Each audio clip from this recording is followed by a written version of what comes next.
Alhamdulillahi Rabbil Alamin wal aqibatu lil muttaqin wala udwana illa 'alal zalimin wassalatu wassalamu ala nabiyyina Muhammadin wa ala alihi wa ashabihi wa man sara ala nahjihi ila yaumiddin.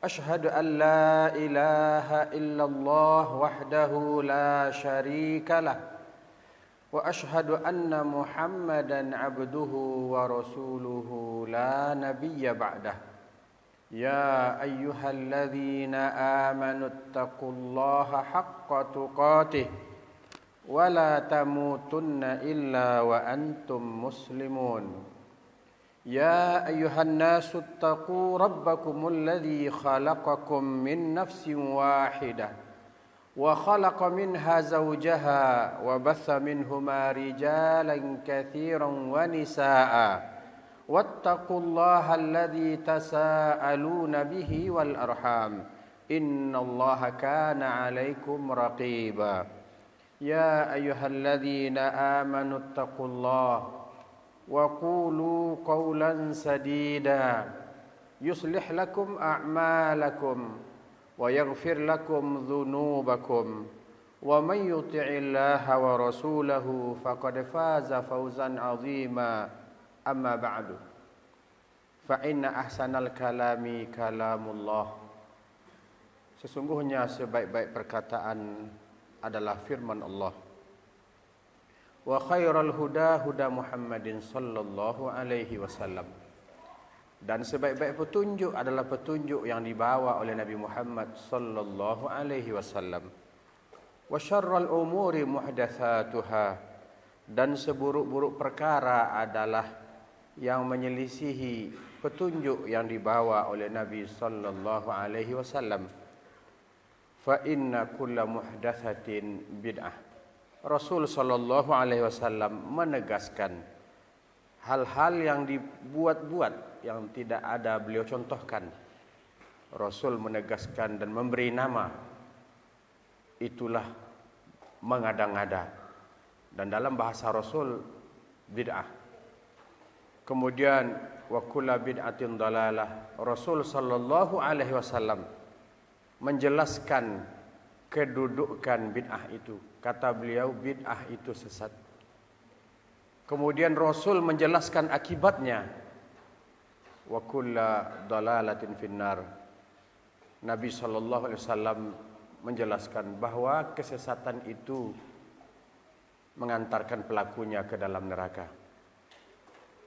Jemaah yang dimuliakan Allah, marilah kita senantiasa bersyukur kepada Allah atas nikmat iman dan Islam.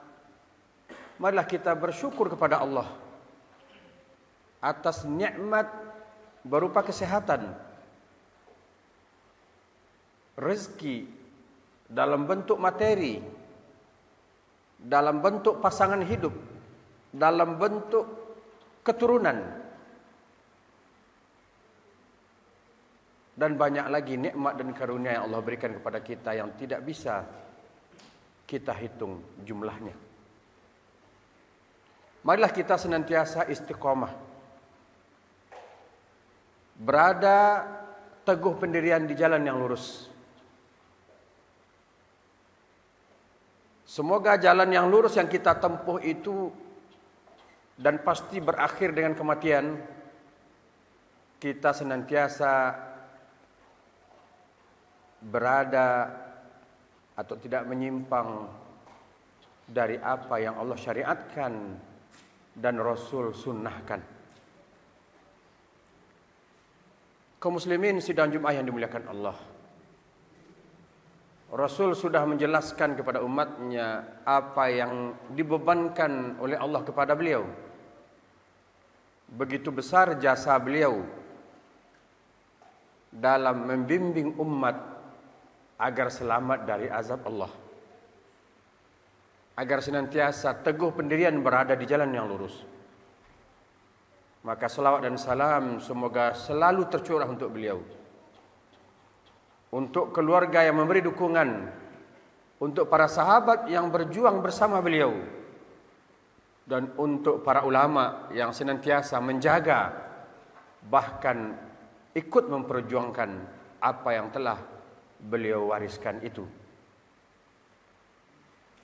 Sallallahu alaihi wa ala alihi wa ashabihi wa man tabi'ahum bi ihsanin ila yaumiddin. Kemudian semoga salawat dan salam juga senantiasa Allah curahkan kepada siapa saja di antara umat Nabi Muhammad yang selalu istiqomah mengikuti sunnah-sunnah Nabi sampai datangnya hari kiamat nanti. Jamaah yang dimuliakan Allah, kalau di negeri ini, di Indonesia khususnya, pada tahun-tahun sekarang ini disebut dengan tahun-tahun politik, di mana seseorang menampilkan ide-idenya untuk suatu kemajuan. Di sisi lain ada orang yang menghalang-halangi. Artinya yang satu berlomba-lomba untuk maju, yang lain berlomba-lomba untuk menggagalkan. Yang satu lagi berusaha maju dengan cara yang baik, yang lain tidak peduli. Yang penting berhasil. Ini yang kita lihat, pergolakan politik di antara manusia. Tapi kita lupa dengan musuh yang sangat besar. Umat manusia lupa dengan musuh yang paling besar. Umat manusia lupa dengan musuh yang membuat dan menyebabkan mereka berpecah belah, bermusuhan, berantem, bahkan sampai berperang.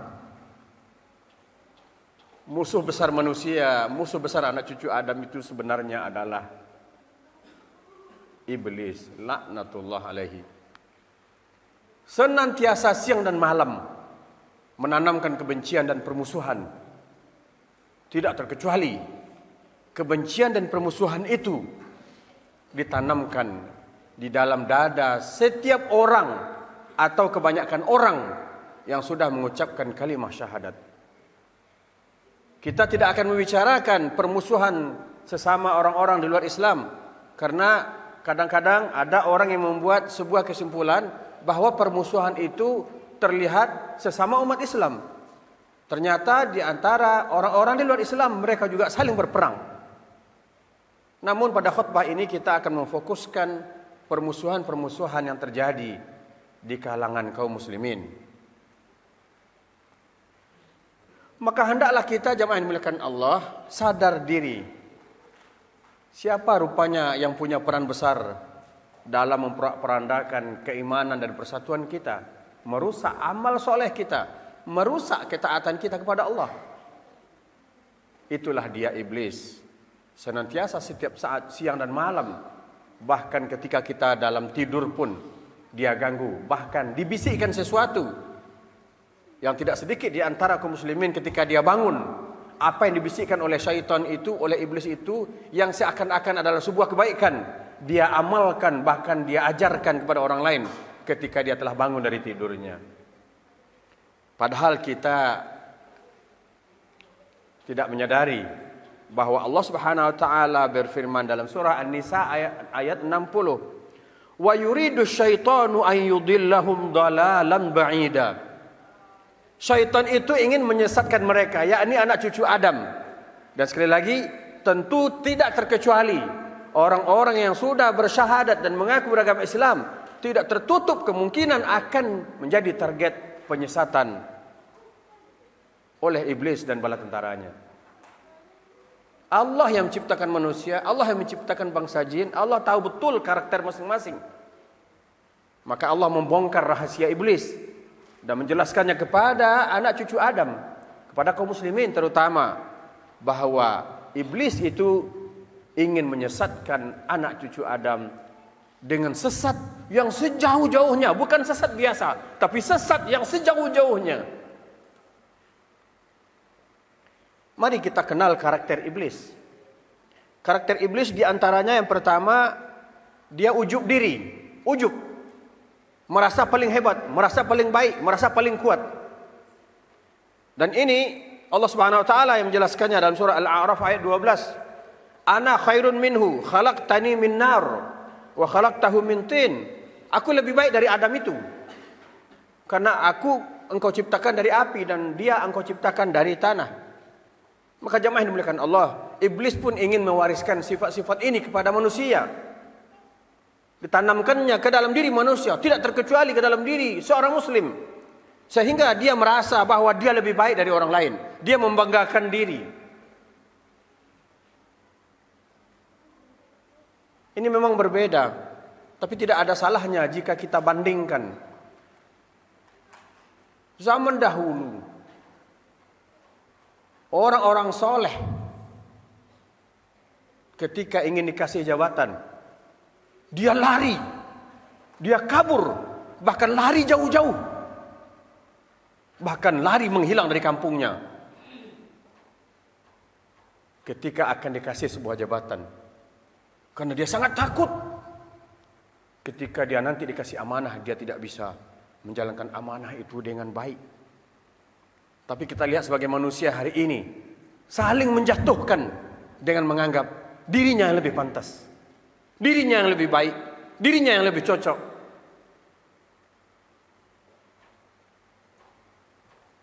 Karakter kedua,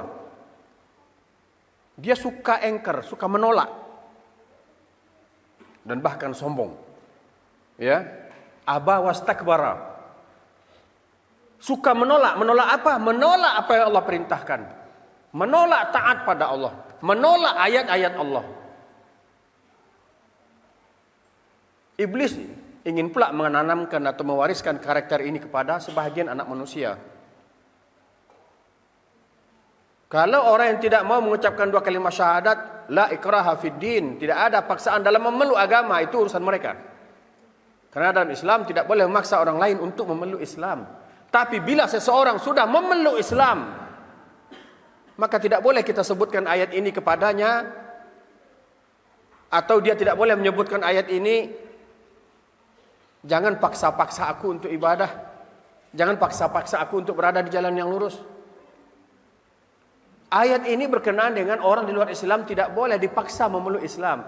Kalau mereka mau, alhamdulillah. Kalau tidak, kita sudah memperkenalkan kepada mereka. Akan tetapi bila seorang sudah bersyahadat, maka dia diperintahkan oleh Allah untuk menjadi muslim kafah. Muslim yang mengamalkan ajaran Allah secara sempurna. Tapi iblis menanamkan kepadanya sifat-sifat pembangkangan. Berislam itu sedang-sedang sajalah. Berislam itu tidak usah taat-taat amat. Nanti orang tidak suka sama kita, nanti kaku kita, nanti sempit dunia ini. Sadarkah kita bahwa kita kadang-kadang punya sikap seperti itu? Sadarlah wahai kaum muslimin, iblis sedang mewariskan perilaku-perilakunya kepada kita. Karakter ketiga, suka mengkritik. Ketika Allah perintahkan iblis sujud kepada Adam, dia kritik Allah. Ara'aitaka hadzal ladzi karamta alayya? Hai Allah, apa alasanmu? Terangkan padaku. Kenapa engkau muliakan Adam ini atas diriku?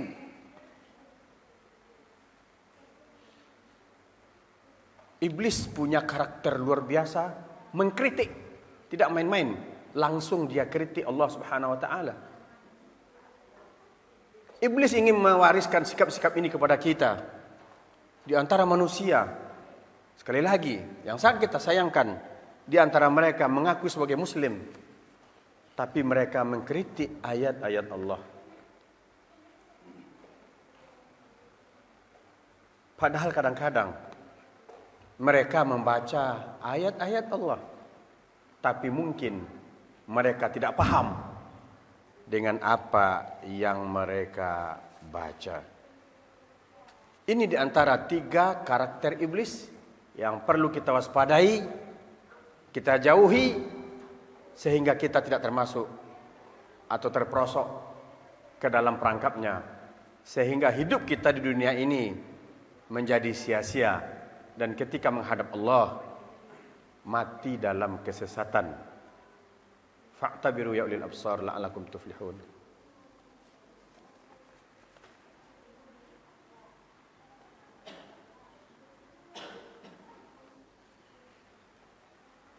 Alhamdulillahirabbil alamin. Wassalatu wassalamu ala nabiyyina Muhammadin wa ala alihi wa ashabihi wa man tabi'ahum bi ihsanin ila yaumiddin. Asyhadu an la ilaha illallah wahdahu la syarika lah wa asyhadu anna Muhammadan abduhu wa rasuluhu la nabiyya ba'dah. Ya ayyuhalladzina amanu taqullaha haqqa tuqatih wa la tamutunna illa wa antum muslimun. Ayyuhal muslimun, sallu ala nabiyikum Muhammadin. Allahumma salli ala Muhammad wa ala alihi wa ashabihi wa man tabi'ahum bi ihsanin ila yaumiddin. Jamaah yang dimuliakan Allah.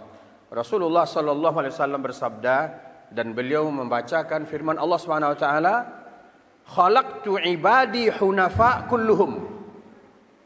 Allah berfirman bahwa kata Allah, aku menciptakan hamba-hambaku semuanya dalam keadaan lurus. Anak cucu Adam semuanya pada awal penciptaannya Allah ciptakan dalam keadaan lurus, yakni dalam fitrah Islam, mengakui Allah Subhanahu wa taala sebagai Rabbul Alamin. Fa'atathumus syayatin fajtalathum an dinihim. Kemudian syaitan mendatangi mereka dan memesongkan mereka dari agama mereka. Artinya apa? Setiap anak cucu Adam itu, kata Allah, Allah ciptakan dalam keadaan lurus, dalam fitrah Islam. Kemudian mereka didatangi oleh syaitan, maka syaitan itu memesongkan mereka. Sebagaimana firman Allah sebelumnya, disesatkan sejauh-jauhnya, sehingga mereka sampai-sampai tidak mau lagi mengakui bahwa Allah lah Rabbul Alamin. Wa zayyana lahumus syaitanu a'malahum wa saddahum 'anis sabil fahum la yahtadun. An-Naml ayat 24. Kemudian syaitan tadi juga di antara peran dia dalam menyesatkan anak cucu Adam, syaitan itu menjadikan anak cucu Adam memandang indah perbuatan-perbuatan buruk. Jadi terbiasalah kaum muslimin ini melakukan perbuatan-perbuatan buruk, dianggap sebagai suatu hal yang biasa, dianggap sesuatu yang sudah dibiasakan, dianggap sesuatu yang sudah diamalkan turun-temurun, padahal itu keliru. Nah, ini yang perlu kita waspadai. Ini besar sekali di sini peran iblis. Allah yang kasih tahu. Allah jadikan mereka menganggap baik apa yang selama ini sudah mereka amalkan, walaupun amalan itu menyimpang dari jalan yang lurus yang Allah syariatkan. Sehingga mereka akhirnya lepas dari petunjuk, tidak mendapat petunjuk. Jamaah yang dimuliakan Allah, berapa umur kita sekarang? 30 tahun, 30 tahun, 40 tahun, 50, 60, 70 dan seterusnya. Dalam menafsirkan ayat 16 surah Al-Hasyr, di antara ahli tafsir menyebutkan sebuah kisah. Kisah Bani Israel, seorang abid dari Bani Israel. Abid itu adalah ahli ibadah. Dikisahkan oleh Nabi sallallahu alaihi wasallam, dan bahkan dalam riwayat yang lain lebih panjang dan lebih rinci lagi, tapi khatib intisarikan dari riwayat Ubaid ibnu Rifa'ah, bahwa seorang ahli ibadah dari kalangan Bani Israel tempo dulu beribadah kepada Allah selama 70 tahun, tidak pernah sedetik pun maksiat pada Allah. Coba bandingkan dengan kita hari ini. Mana yang lebih banyak ibadah kita daripada lalai kita? Mana yang lebih banyak taat kita daripada engkar kita? Seorang ahli ibadah dari kalangan Bani Israel dikenal dengan nama Rasis, beribadah kepada Allah selama 70 tahun tanpa sedikit pun bermaksiat pada Allah. Maka si iblis menjadikan dia proyek penyesatan. Iblis memanggil beberapa syaitan, ayo maju, siapa di antara kalian yang mau menjalankan tugas? Tolong kamu urus si Rasis ini. Maka ada salah seorang di antara syaitan itu mengatakan dia sanggup. Maka dia mulailah propagandanya. dengan mendatangi seorang anak gadis. Anak gadis itu diganggu oleh syaitan ini, sehingga dia seperti seseorang yang tercekik. Kemudian syaitan ini datang kepada kedua orang tua gadis ini. Kalau dalam riwayat Wahab bin Munabbih lebih panjang lagi kisahnya, tapi intinya sama, yakni iblis atau syaitan, anak buah iblis, membisikkan kepada ibu bapak si gadis ini, gadis perawan, yang bisa mengobati anak gadismu adalah Rasis. Bawalah dia ke sana. Ketika orang tuanya mengikuti bisikan setan ini, mereka pun membawa anak gadis mereka berobat kepada Rasis. Pertama kali Rasis berta'awuz, memohon pada Allah, a'udzubillahi minasyaitonirrajim. Aku berlindung pada Allah dari syaitan yang terkutuk. Ini enggak mungkin aku lakukan. Masa aku mengobati anak gadis yang kayak gini, sedangkan aku selama ini tak pernah bersentuhan dengan gadis, bahkan tak pernah menatap anak gadis. Sekarang kalian mau menitipkannya tinggal bersama aku untuk aku obati. Singkat cerita, iblis melalui anak buahnya syaitan selalu menggoda selangkah demi selangkah. Akhirnya ahli ibadah ini yang 70 tahun beribadah, taat pada Allah dan tak pernah berbuat dosa, akhirnya menzinahi perempuan ini. Sampai lahir anak. Setelah itu syaitan yang tadi membisikkan kepada ahli ibadah, bunuh mereka keduanya. Nanti ketahuan sama orang tuanya. Akhirnya dibunuh keduanya.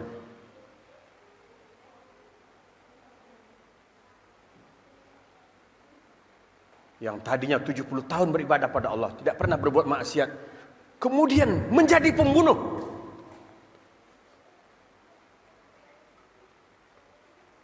Ketika didatangi oleh kedua orang tua anak gadis tadi, menanyakan anak gadisnya, sang rahib al-ibadah ini berbohong. Akan tetapi syaitan datang lagi kepada kedua orang tua gadis ini, menanamkan keyakinan enggak mungkin anak saya mati begitu saja, pasti ada sesuatu yang aneh. Maka syaitan menanamkan keyakinan kepada kedua orang tuanya, kalau anaknya dan bayi yang telah dilahirkan itu dibunuh keduanya oleh sang rahib. Akhirnya tidak bisa mengelak, sang rahib terbukti melakukan pembunuhan dan perzinahan. Akhirnya sang rahib dihukum mati. Namun ketika berada di tiang gantungan, detik-detik terakhir, syaitan datang kembali menghadap si rahib ini. Mereka akan membunuhmu, hidupmu akan berakhir, tapi masih ada satu harapan, yakni jika kamu mau sujud kepadaku, aku akan tolong kamu supaya mereka tidak menyembelih atau menghukum kamu. Maka sang rahib bersujud pada setan. Tadi hanya sujud pada Allah, sekarang sujud pada setan. Setelah sang rahib sujud pada setan, berarti dia telah kafir, keluar dari Islam. Apa kata syaitan? Ana bari'um minka inni akhafullaha rabbal alamin. Aku enggak tanggung jawab, aku berlepas diri, aku hanya menggoda kamu karena aku takut pada Allah Rabbul Alamin. Maka hati-hati jamaah yang dimuliakan Allah. Iblis syaitan datang kepada kita seakan-akan pemberi nasihat, pada akhirnya kita dimurtadkannya dengan janji-janji palsu. Lihatlah licik dia ketika ahli ibadah ini menyembah dia dengan janji akan dia tolong, kemudian dia bohongi, tapi dia tetap mengatakan, sesungguhnya aku masih takut pada Allah Rabbul Alamin. Inilah tafsir dari ayat 16 surah Al-Hasyr. Kamathalis syaitan, seperti syaitan, idh qala lil insani kfur, ketika dia berkata kepada manusia, kafirlah kamu. Falamma kafara, ketika orang itu telah kafir, qala, dia berkata, inni bari'um minka, aku berlepas diri, aku cuma membisikkan, kamu aja yang mau. Inni akhafullaha rabbal alamin, Sesungguhnya aku takut kepada Allah Rabbul Alamin. Sidang Jumat dimuliakan Allah. Sudah begitu jelas musuh kita yang akan memporak-porandakan kita, terutama umat Islam Indonesia. Kita ini sesama muslim diporak-porandakan, dipecah belah. Maka kenali taktik-taktik iblis laknatullah ini. Maka bangun persatuan. Kembali ke jalan yang lurus. Ikuti ayat-ayat Allah. Ikuti sunnah-sunnah Nabi sallallahu alaihi wasallam. Dan ini insyaallah taala sebuah metode yang jitu untuk menjaga persatuan. Innallaha wa malaikatahu yusholluna 'alan nabi. Ya ayyuhalladzina amanu shallu 'alaihi wa sallimu taslima. Allahumma shalli 'ala Muhammad wa 'ala ali Muhammad kama shallaita 'ala Ibrahim wa 'ala ali Ibrahim innaka Hamidum Majid. Allahumma barik 'ala Muhammad wa 'ala ali Muhammad kama barakta 'ala Ibrahim wa 'ala ali Ibrahim innaka Hamidum Majid. Allahumma ighfir lil muslimin wal muslimat wal mu'minina wal mu'minat al ahya'i minhum wal amwat innaka sami'un qaribun mujibud da'awat ya qadiyal hajat. Rabbana zalamna anfusana wa illam taghfir lana wa tarhamna lanakunanna minal khasirin. Allahumma aslih ulata umurina. Ya Allah, perbaikilah keadaan para pemimpin-pemimpin kami, wa khasatan fi biladina Indonesia, dan khususnya pemimpin-pemimpin di negeri kami di Indonesia. Ya Allah, jadikan negeri kami baldatan thayyibatan. Ya Allah, jadikan negeri kami negeri yang baik, negeri yang makmur. Wa rabban ghafura, dan negeri yang mendapat wa rabbun ghafur, dan negeri yang mendapat ampunan dari Allah Subhanahu wa taala. Ya Allah ya Rabb, hindarkan kami kaum muslimin dari berbagai macam fitnah yang mengantarkan kami kepada perpecahan. Bantu kami ya Allah agar senantiasa istiqomah berada di jalan yang lurus. Jaga dan lindungi kami ya Allah dari makar-makar syaitan dan bala tentaranya, sehingga kami betul-betul istiqomah sampai waktu datangnya malaikatmu mengambil nyawa kami. Rabbana atina fid dunya hasanah wa fil akhirati hasanah wa qina adzabannar. Walhamdulillahirabbil alamin. Wala dzikrullahi akbar.